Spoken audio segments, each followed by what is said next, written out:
Boa noite. Nós estamos começando uma nova série aqui na Comunidade Adventista Terceiro Ato. E eu quero reforçar o convite do pastor Geraldo Magela. Sábado que vem à tarde nós não teremos a programação aqui, certo, pastor? Sábado que vem não terá programação aqui. Eu, vocês, todos nós estaremos reunidos no Colégio Adventista aqui de São Bernardo. Vocês têm o endereço aí, tá bom? Posso ver o endereço aqui, pastor, para reforçarmos, para aqueles que nos assistem pela internet. A Rua 2 de Outubro, número 33, no bairro Santa Terezinha, em São Bernardo do Campo. Nós teremos uma programação especial. Nós vamos ter um coral com mais de 90 vozes. Nós vamos ter ao longo desta semana também a Cíntia Nascimento, o pastor Emília Abdala.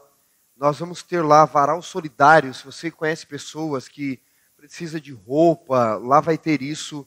Vai ter Masterchef, um rapaz lá muito bom, não sou eu ensinaria vocês a fazerem miojo apenas, mas vai ter alguém cozinhando, você vai poder degustar. Vai ter uma parte de saúde, onde você vai poder aferir pressão, calcular lá peso, tudo que vocês precisam. Tem massagem, vai ter médico atendendo. Se você conhece alguém que fuma e está tentando deixar de fumar, nós teremos um curso como deixar de fumar.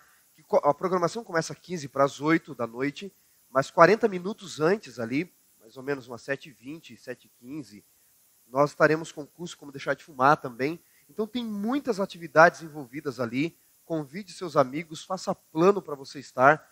É uma programação que não acontece sempre. Impacto São Bernardo, e você vai poder estudar ali sobre o mistério da profecia, tá bom?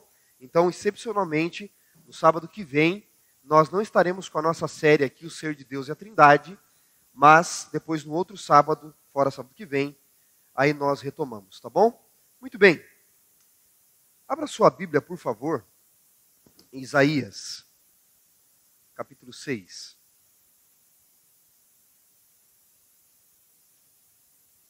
Isaías, capítulo 6.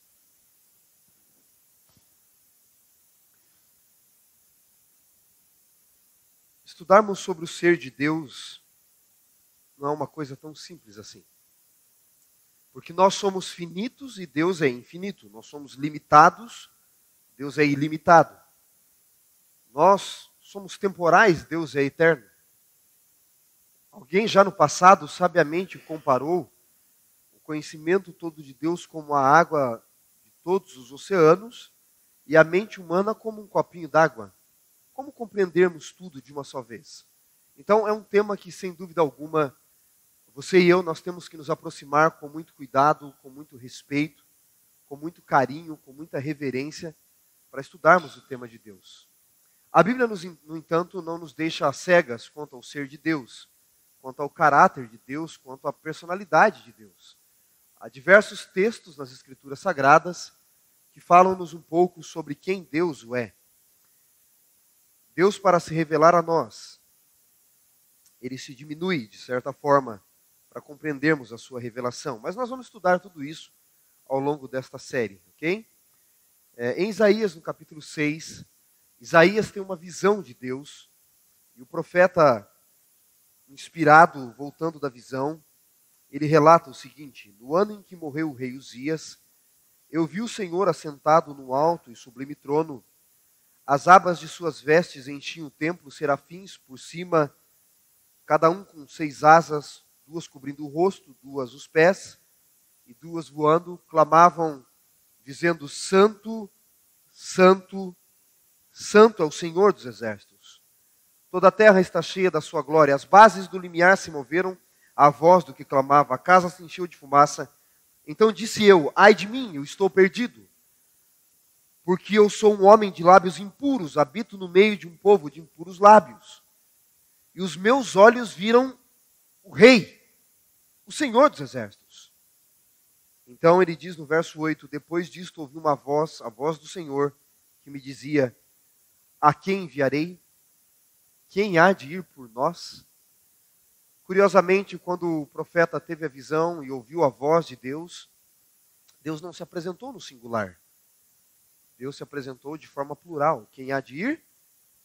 Por nós. Se você voltar ao livro de Gênesis, dá um pulinho lá, durante a criação do homem, Gênesis, Deus cria o homem E ao criar o homem, Deus diz assim, capítulo 1 de Gênesis, versículo 26, façamos o homem à nossa imagem. Mais uma vez, Deus está no plural, nunca aparece na forma singular. No capítulo 3, logo após o pecado, Gênesis 3, narra da seguinte forma, verso 22, então disse o Senhor Deus, eis que o homem se tornou como um de nós, conhecedor do bem e do mal. Todas as vezes que Deus se apresenta na Bíblia, Deus se apresenta de forma plural.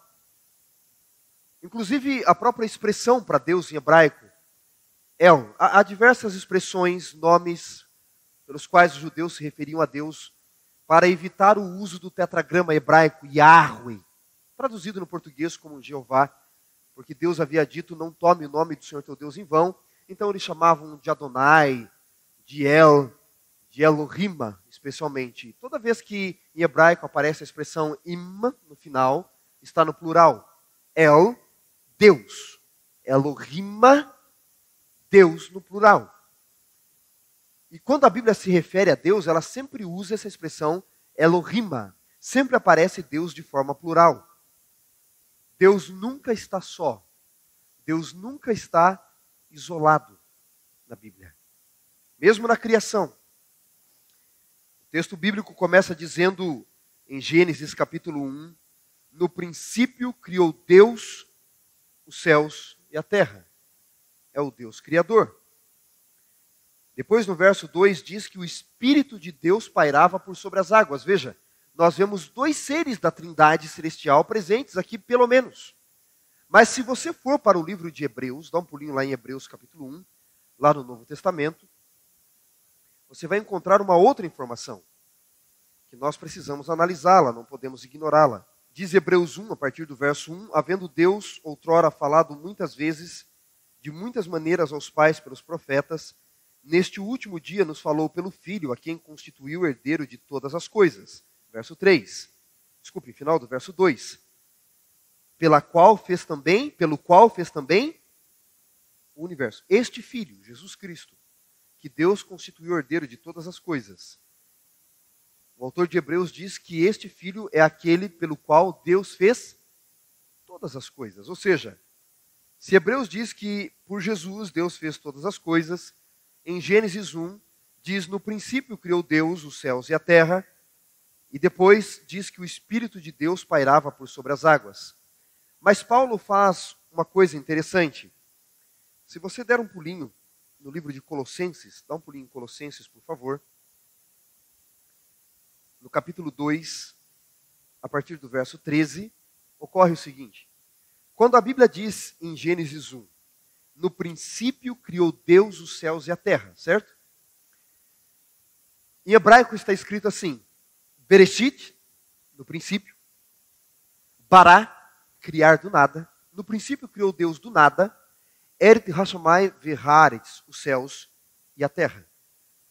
A questão aqui é a seguinte, a palavra Bereshit, ou Bereshit em hebraico, ela é composta de duas raízes hebraicas, a palavra Be e a palavra Reshit, ou Rosh também, que é cabeça, primazia. Reshit em hebraico é cabeça, primazia, primogênito, princípio. E essa preposição Be em hebraico pode ser no, na, por meio de, pelo, através de. Ok? Olha o que Paulo faz em Colossenses, no capítulo 2, no verso 13. Ele pega a expressão Be, Reshit, lembre-se, Be, pelo, no, na, por meio de, através de, Reshit, cabeça, primogênito, primazia, princípio. E Paulo diz o seguinte em Colossenses, no capítulo 1, no versículo 13 em diante.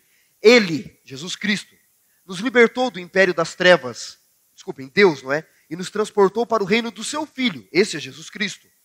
Este Filho, no qual temos a redenção, a remissão dos pecados. Agora anotem o verso 15. Este Filho é a imagem do Deus invisível. O primogênito, que significa Reshit mesmo, primazia, primogênito, primeiro.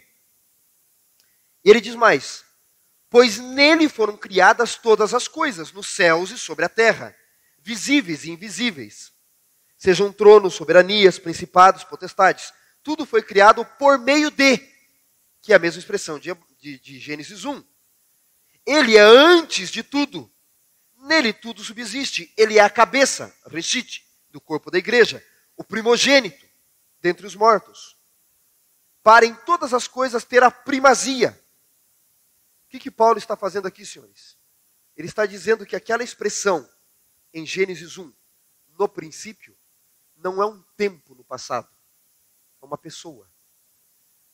Pelo, através de, por meio do princípio, primazia, primogênito, da cabeça da igreja, Deus criou todas as coisas. Portanto, na criação nós temos Deus o Pai, nós temos o Espírito Santo e temos quem? Jesus Cristo, a Trindade presente. Embora o termo Trindade não apareça na Bíblia, o conceito está ali presente. Nós vamos discutir isso muito ainda ao longo desses estudos. Dá um pulinho, no entanto, em Jó, no capítulo 11. Livro de Jó, no capítulo 11. Ao nos aproximarmos, eu disse para vocês, da revelação de Deus a nós na Bíblia, nós temos que tomar muito cuidado da forma como nos aproximamos. Por quê? Deus é infinito demais para estudarmos. Então, se você tem dificuldade de entender um pouco o ser de Deus, se você já viu diversas pregações e ainda tem algumas dúvidas, calma, tenha paciência e com sinceridade de coração, continue em oração, estudando, se dedicando ao estudo da Bíblia, e Deus vai se revelar cada vez mais a mim e a você. Em Jó, no capítulo 11, no verso 7, a Bíblia diz assim: porventura desvendará os arcanos de Deus? Ou penetrarás até a perfeição do Todo-Poderoso? Veja, Deus é profundo demais para o entendermos. Davi, no Salmo 145, se você puder dar um pulinho lá, Salmo 145, versículo 3, Davi diz assim: grande é o Senhor, e muito digno de ser louvado. A sua grandeza é o quê? Insondável. A Bíblia está nos falando da grandiosidade, da infinidade, da profundidade de quem Deus o é. E ao mesmo tempo mostrando a nossa limitação para nos aproximarmos com cuidado. O apóstolo Paulo, no livro de Efésios, no capítulo 3, ele nos fala que não só Deus é infinito, mas os adjetivos relacionados a Deus também o são. Efésios capítulo 3, verso 19, Paulo diz assim: e conhecer o amor de Cristo, que excede o entendimento humano. Veja, mesmo o amor de Deus por nós excede o nosso entendimento. Em Filipenses, no capítulo 4, se você puder avançar um pouquinho mais, Filipenses, capítulo 4, no verso 7, diz assim: e a paz de Deus, que excede todo entendimento, guardará o vosso coração e a vossa mente. Não só o ser de Deus excede o nosso entendimento, o amor de Deus e a sua paz também excedem aquilo que nós podemos compreender. Deus é grandioso demais. Eu gosto muito de um texto do profeta Isaías. Dá um pulinho lá, por favor, no livro de Isaías, se você tiver a sua Bíblia em mãos. Se você tiver a Bíblia no celular, no seu tablet, você pode acompanhar. Isaías capítulo 40. Isaías capítulo 40. Eu acho esse texto aqui muito interessante. Eu fico imaginando, quando eu leio esse texto, o desespero do profeta para tentar entender Deus. Isaías teve uma visão de Deus e ele precisa descrever em palavras humanas quem Deus é, a sua grandiosidade, o seu poder, a sua glória, a sua eternidade. Só que tem um problema. Deus é tão grande que faltam palavras ao profeta para poder entendê-lo. Então, como Isaías não consegue, como o profeta não consegue descrever a grandiosidade deste Deus, ele prefere descrever Deus fazendo o caminho contrário. Ao invés de falar da grandiosidade deste Deus, que lhe faltam palavras, Isaías prefere falar da pequenez humana, para nós entendermos o quanto Deus é grande. E o profeta diz no capítulo 40, por exemplo, no versículo 6, toda a carne é como a erva, e toda a sua glória como a flor da erva. Sabe quem somos nós, está dizendo o profeta, diante deste Deus? Nós somos como uma erva. Mas ele diz, toda a glória humana diante deste Deus é como a flor de uma planta, que dura bem menos do que a planta.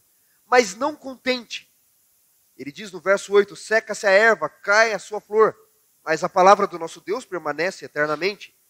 Mas não contente, para descrever a grandiosidade de Deus, ele diz, na verdade, Deus é tão grande que nós não somos só como a erva, ou a flor da erva diante dele. A partir do versículo 12, então, o profeta continua a sua descrição de quem é Deus. Depois você leia com cuidado, eu vou fazer um resumo de Isaías 40 aqui, mas na sequência o profeta diz assim, na verdade Deus é tão grande, que todas as nações diante dele em sua glória são como um pingo que cai de um balde. Mas ele não se contenta. E para descrever mais ainda a grandiosidade deste Deus, na sequência do texto de Isaías 40, ele diz, na verdade, Deus é tão grande, tão grandioso, que todas as nações diante de Deus são como um grão de areia numa balança. Faz diferença um grão de areia numa balança? Queria lembrar vocês que as balanças do passado não eram tão precisas assim. Mas não contente, o profeta avança em Isaías 40, e ele diz, na verdade, Deus é tão grandioso, que todas as nações diante dele são como o pó de um grão de areia numa balança. Mas não contente, o profeta mais adiante diz assim, todas as nações diante deste Deus são como que o nada, de tão grande que ele é. Mas ainda não contente, o profeta diz, na verdade, Deus é tão grande, que todas as nações diante dele são menos do que o nada. O que é menos do que o nada? Como pode um Deus tão grande ser entendido completamente por seres tão finitos que somos nós? Por isso, o apóstolo Paulo, ele nos dá algumas dicas na carta aos Coríntios. Dá um pulinho lá em 1 Coríntios, por favor. E nós vamos ver um texto ali, no mínimo interessante. 1 Coríntios. Ao imaginar a grandiosidade deste Deus, o apóstolo Paulo, para nos lembrar de que Deus é grandioso demais, ele nos dá algumas dicas. Apenas achar o texto aqui. 2 dicas, na verdade, eu gostaria de trabalhar com vocês, do que o apóstolo Paulo nos dá ao nos aproximarmos de Deus. 1 Coríntios 4, verso 7. O apóstolo Paulo diz assim, vamos ler a partir do verso 6. Estas coisas, irmãos, apliquei-as figuradamente a mim mesmo e a Apolo por vossa causa, para que por nosso exemplo aprendais isto. Não ultrapasseis o que está escrito, a fim de que ninguém se ensoberbeça a favor de um em detrimento do outro. Paulo nos dá uma dica importante aqui, senhores. Ao estudarmos temas profundos da Bíblia, nós não podemos ultrapassar aquilo que está escrito. Nós vamos fazer uma jornada de alguns sábados para estudarmos aqui o ser de Deus. Já vimos que ele se apresenta de forma plural. Alguns podem pensar, mas será que essa pluralidade não é isso? Não ultrapasse o que está escrito, diz Paulo. A Bíblia diz que Deus se apresenta de forma plural. E quem é que estava presente nesta sua pluralidade na criação? Segundo a própria Bíblia, Deus o Pai, Deus o Filho, por quem ele fez todas as coisas, e o Espírito Santo que pairava por sobre as águas. A Bíblia, nós vamos estudar aqui também, fala sobre a natureza do Espírito Santo, sobre a natureza divina e humana de Jesus. Ao estudarmos sobre o ser de Deus, não ultrapassemos aquilo que está escrito. Cuidado com os achismos. Mas eu acho, outro dia conversando com uma pessoa que não acreditava que o Espírito Santo e Jesus eram Deus, ela disse, não, Jesus disse que eu e o Pai somos um. Então ele é o Pai e o Pai é ele. E o Espírito Santo é os dois. Mas quando você vai para o texto bíblico de João, tanto no capítulo 6, como no capítulo 14 e no capítulo 17 de João, quando Jesus diz eu e o Pai somos um, ele não está dizendo que ele e o Pai são a mesma pessoa, um mesmo ser que ora se disfarça de Pai, ora aparece como Filho e ora se disfarça de Espírito Santo, não. Porque na sequência, Jesus diz, Pai, que os discípulos sejam um, como eu e tu somos um. Ora, quando Jesus pede ao Pai para que os discípulos sejam um, como é que você entende essa passagem? Que todos entrariam em um só e se tornariam um? É óbvio que não. Você entende que os discípulos deveriam ser um em quê? Em propósito, em caráter, em benevolência, em amor, em objetivos de vida, na pregação do Evangelho. É desta forma que nós não podemos ultrapassar o texto e colocarmos achismos dentro do texto para tentar satisfazer a nossa própria vontade. Agora dá um pulinho em 2 Coríntios, por favor. Primeira dica é, ao estudarmos textos difíceis, temas difíceis, não ultrapassemos aquilo que está escrito. No próximo livro, em 2 Coríntios, no capítulo 1, no verso 13, o apóstolo Paulo também nos diz assim, porque nenhuma outra coisa vos escrevemos além daquelas que ledes e bem compreendeis, e espero que compreendais tudo. Primeira dica, não ultrapassem aquilo que está escrito. Segunda dica, daquilo que vocês estudam. Paulo diz, eu espero que vocês compreendam tudo. Daquilo que nos está revelado. Paulo diz, eu espero que vocês compreendam muito bem. Então não ultrapassemos, não vamos além daquilo que está escrito. Mas daquilo que estudarmos dentro da palavra de Deus. Procuremos nós entender sobre o ser de Deus grandioso e a Trindade dentro dos textos, dentro da sua palavra. Porque ao estudarmos aqui a natureza do Espírito Santo, a divindade de Jesus, a personalidade do Espírito Santo, nós vamos entender a importância desse estudo. Você deve estar se perguntando, Wanderson, por que eu tenho que estudar sobre o ser de Deus e a Trindade? E se eu não acreditar, e se eu acreditar de uma outra forma aí, totalmente diferente, isso implica em alguma coisa? Bom, dá um pulinho em João capítulo 17. João capítulo 17, texto conhecido nosso. João 17, verso 3. Ali Jesus diz assim, e a vida eterna é esta, que te conheçam. Conhecer a respeito de Deus tem que ver com vida eterna.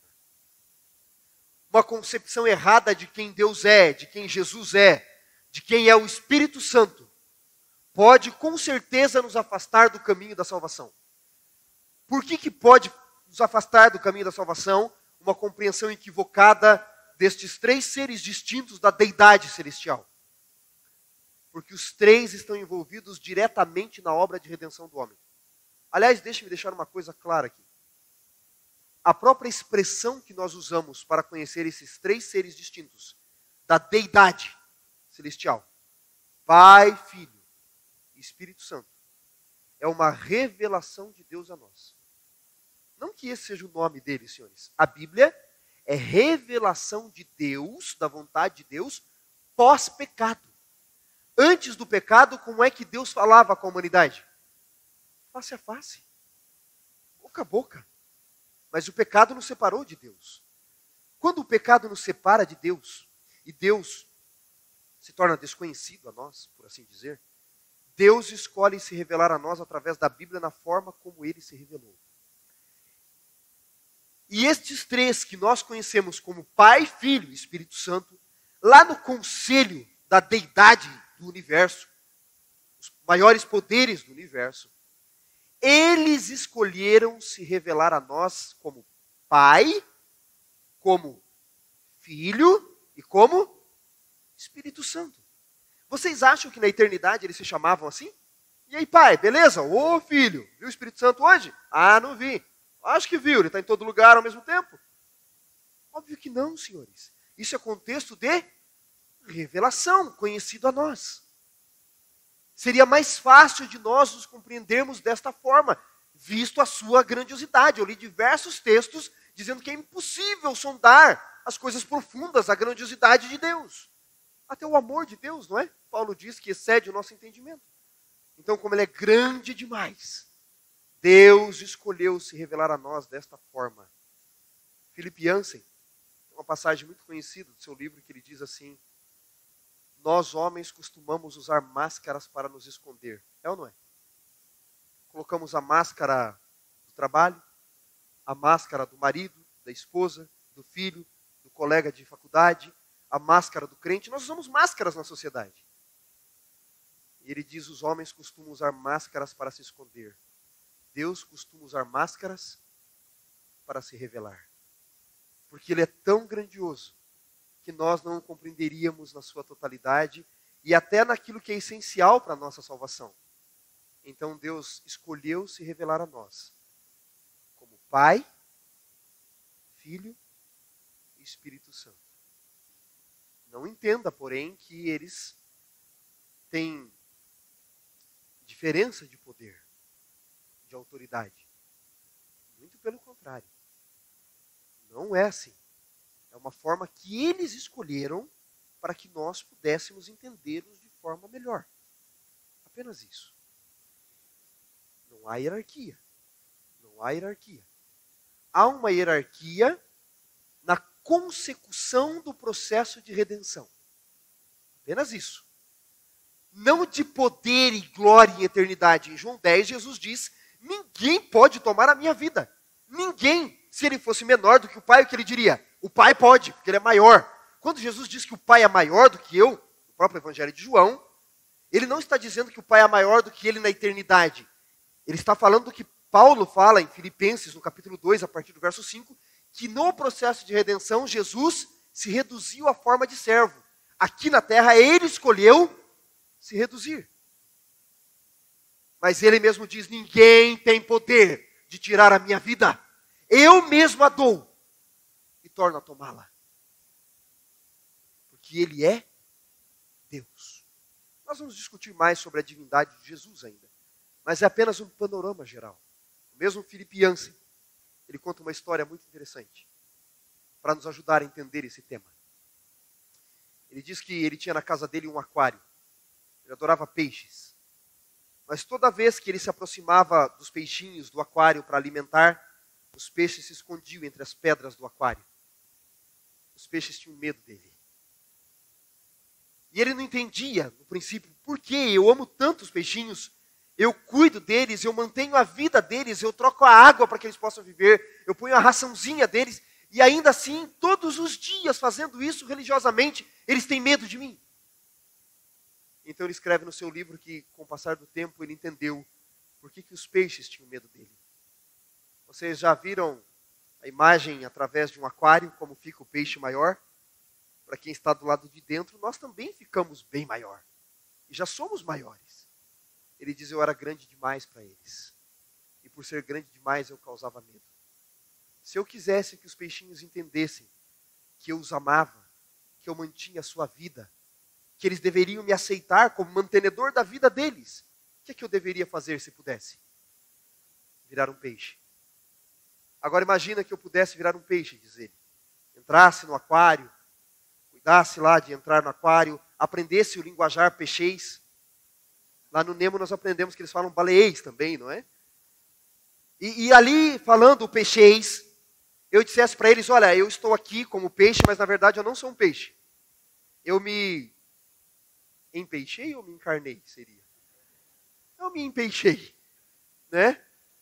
Eu era grandioso, eu vivo num mundo maior. Eu sou forte, eu sou poderoso. E na verdade, eu é quem mantenho a vida de vocês. Mas eu só vim aqui para avisar vocês que eu amo muito vocês. E que vocês precisam me aceitar. Vocês precisam confiar em mim, acreditar em mim. O que os peixes fariam comigo, diz ele? Provavelmente eles dissessem, pare de falar assim em peixeis, que você é maior do que nós, você é igual a nós. Você aí, ó, tem escamas, barbatana. Você é igualzinho a gente, cérebrozinho de peixe. E se eu insistisse em falar que eu era maior do que eles, o que será que esses peixes poderiam fazer comigo? Quem sabe me crucificar? Para que eu parasse de falar que eu sou maior do que eles e mantenha a vida deles? Bem, foi exatamente isso que Deus o fez. Ele era grande demais. E sabe o que ele fez? Ele vestiu a máscara humana. Ele se tornou um homem para que você e eu pudéssemos conhecê-lo. Por isso, no capítulo 14, eu encerro aqui, de João. Você já está aí em João. João 14, a partir do verso 8, Filipe diz, Senhor, falando a Jesus, mostra-nos o Pai, E isso nos basta. E Jesus disse a Filipe: há tanto tempo eu estou com vocês. Como, pois, você me diz, mostra-nos o Pai? Quem vê a mim, vê o Pai.